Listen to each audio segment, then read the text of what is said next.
اس لیے میں نہیں جا رہی۔ اچانک مریم نے جانے سے معذرت کی تھی۔ میں ساتھ چلوں گا تو تمہیں کوئی اعتراض تو نہیں ہوگا؟ وہ گڑبڑا گئی تھی۔ مجھے کسی کے بھی ساتھ جانے میں اعتراض نہیں ہے، مگر کسی کو مجھے ساتھ لے جانے میں اعتراض ضرور ہو سکتا ہے۔ بس یہی سوچ کر ارادہ بدلنا چاہا تھا، مگر آپ بضد ہیں تو میں چلی جاتی ہوں، وہ نرم لہجے میں کہتی ان دونوں کو ہی چونکا گئی تھی اور ایک غصیلی نگاہ منیب شاہ پر ڈالتی گاڑی میں جا کر بیٹھ گئی تھی۔ تم نے مریم کو کچھ کہا ہے؟ میں نے فیل کیا ہے کہ تمہیں اس کا آنا برا لگا ہے، زہیب شاہ بولے تھے۔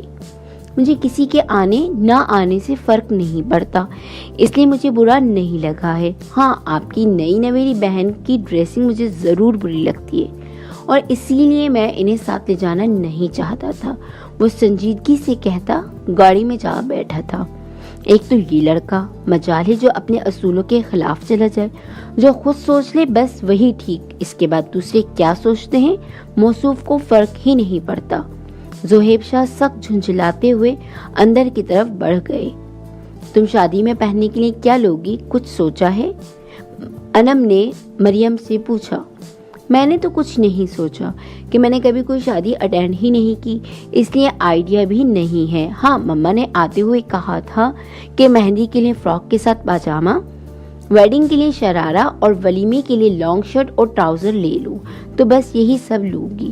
تم تو مما کی کافی فرما بردار بیٹی بن گئی ہو، انم مسکرائی تھی۔ میں نے ہمیشہ وہ کام کیا جو ابی کو پسند ہے، اور مما سے تو مجھے اتنی زیادہ اپنائیت اور محبت محسوس ہوتی ہے کہ میرا دل کرتا ہے کہ مما مجھے کہتی جائیں اور میں سن کر عمل کیے جاؤں۔ مما بہت زیادہ اچھی ہیں، میں گھر جا کر سب سے زیادہ مما کو مس کروں گی۔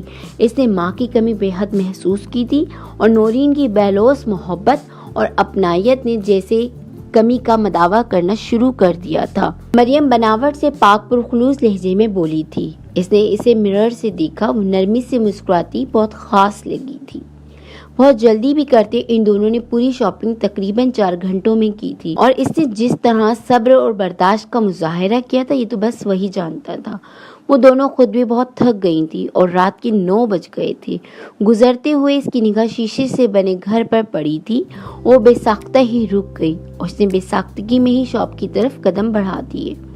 مریم جلدی چلو نا، بھا کافی آگے نکل گئے ہیں۔ وہ چلتے ہوئے جیسے ہی احساس ہوا کہ مریم اس کے ساتھ نہیں چل رہی، وہ کہتی ہوئی رکی، مگر وہ کہیں نہ تھی۔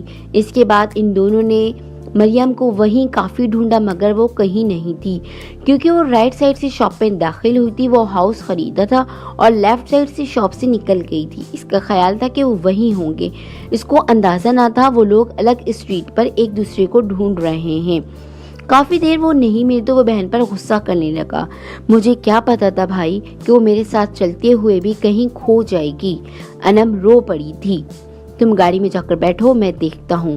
وہ بہن کو روتے دیکھ دھیما پڑ گیا تھا۔ وہ اس کو ڈھونڈتے ڈھونڈتے بیک سائڈ پر آیا اور وہ ستون سے ٹیک لگائے نظر آ گئی۔ وہ تقریباً دوڑ کر اس تک آیا، وہ اس کو دیکھ بچوں کی طرح روتے ہوئے اس کے کندھے سے آ لگی۔ آپ کہاں چلے گئے تھے؟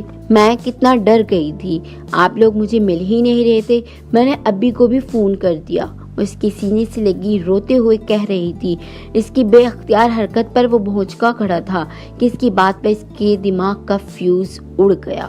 دماغ خراب ہے آپ کا؟ آپ نے علی بھائی کو فون گھما دیا، وہ کتنا پریشان ہو گئے ہوں گے۔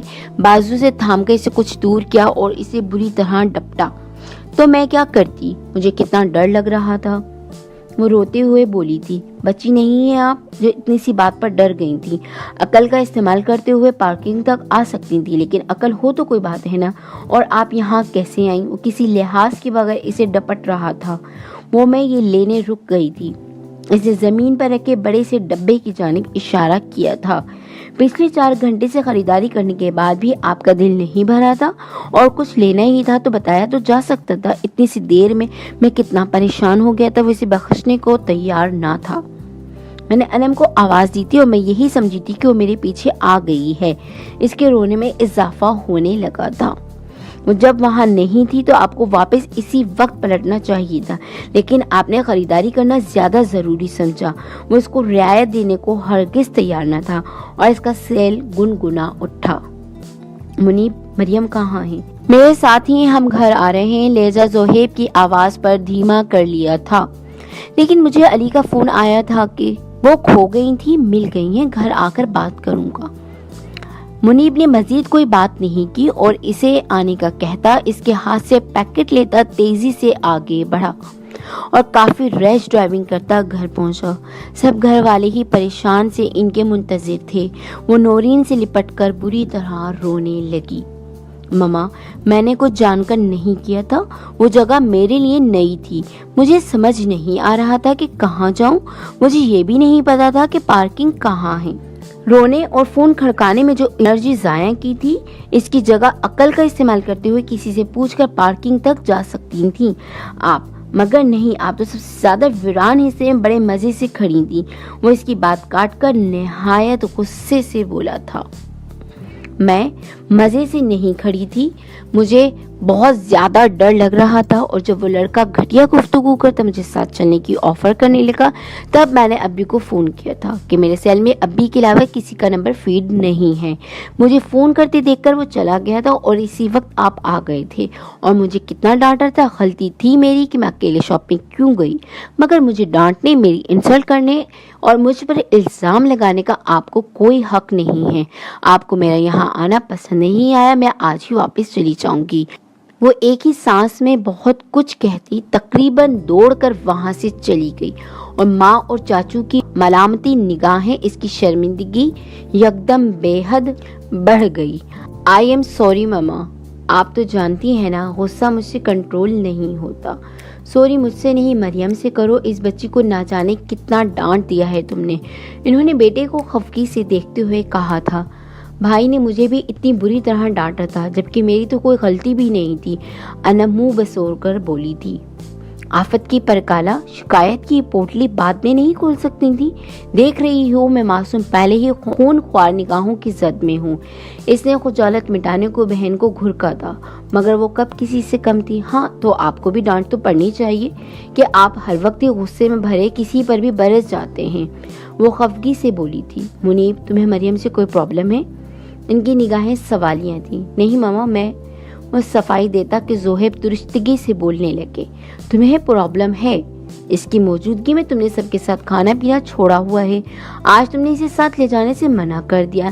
اس پر غصہ ہونے یا ڈریسنگ پر سوال اٹھانے کا تمہیں کوئی حق نہیں ہے کہ تم دنیا سنوار نہیں سکتے، تم مریم کو تبدیل ہونے کے لیے نہیں کہہ سکتے۔ ہاں تم خود اپنی نگاہ اور کردار کی حفاظت کر سکتے ہو کہ تمہارا خود پر بس چل سکتا ہے، نہ کہ دوسروں پر۔ وہ کافی درستگی سے اور کافی صاف گوئی سے بولے تھے کہ وہ بےحد نرم مزاج کے حامل شخص تھے، مگر جب غصہ آتا تھا تو مقابل کو بالکل نہیں بخشتے تھے۔ زہیب منیب سے پہلے ہی خفا تھے کہ جب مریم نے علی شاہ سے واپس بلانے کی التجا سی کی تھی، اور وہ تو بہت مجبوری میں اسے انجان لوگوں میں بھیج چکے تھے۔ منیب کا رویہ عجیب بھی لگا تھا تو وہ درگزر کر رہے تھے، مگر آج برداشت جواب دی گئی کہ وہ مریم کو زیادہ نہیں جانتے، مگر جتنا جان پائے ہیں وہ کافی نرم خو لگی، اور اس کا غصے میں آنا انہیں یہی لگا کہ وہ اس کے رویے سے ہی ڈس ہارٹ ہو گئی تھی۔